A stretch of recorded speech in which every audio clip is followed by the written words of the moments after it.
more and more of it. But I will say this, we did well with Russia. They didn't attack any countries under us. I'm the only one where that didn't happen. And with Bush, they took Georgia, and they took Crimea with Biden and Obama.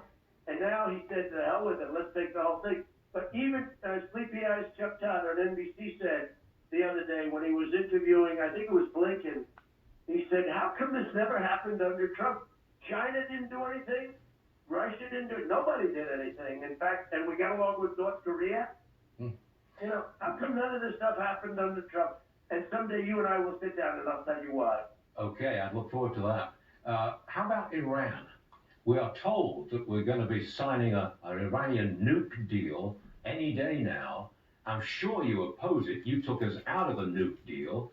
What do you think happens just a few months or year down the road if we go back into that Iran nuke deal and they get a chance of a bomb? Well, it's the end of Israel if that happens. Israel is, I don't think Israel could actually let it happen. It is the worst deal. And also, you're going to see nukes all over the Middle East, and everyone else is going to get them too. It will be the end, because if they have them, Saudi Arabia is going to get them, and everyone else is going to get them, and how can you tell them not to do it? So why is Biden doing it? Because he's stupid, okay? Because he's stupid, and because they're stupid. And they shouldn't be in power anyway, but they're destroying our country, and they may ultimately be responsible for destroying the world. What are you going to do if there is a nuke deal with Iran, as looks like? What will you do? What will you say? I did many things for Israel. I was the best president ever for Israel, but I do for this country. But Israel, the Mount on high, very big deal. 52 years they tried to get. I got that. And of course, Jerusalem, the capital, with the embassy and all. But the biggest thing I did for Israel was, and the smart people say this, by far the biggest, bigger than the capital, bigger than, you know, moving our embassy to Jerusalem and Jerusalem becoming the capital. Much bigger. I ended the Iran nuclear deal. They're now going to go into a much worse deal than the deal they had, which was horrible. One of the worst deals I've ever seen. Other than their trade deals were so bad. You got the USMCA instead of NAFTA.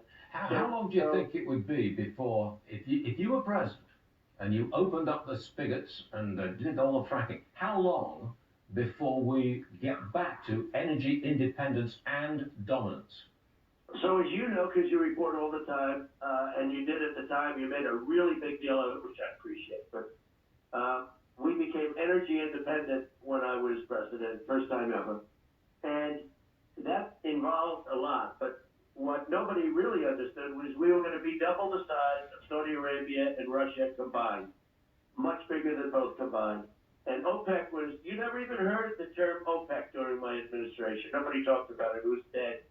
And now OPEC is telling us they're dictating the terms, and we're going begging to OPEC for oil. It's so ridiculous. The one thing is they're going to have to get going immediately, and they can't do that because they got elected with the radical left. Crazy.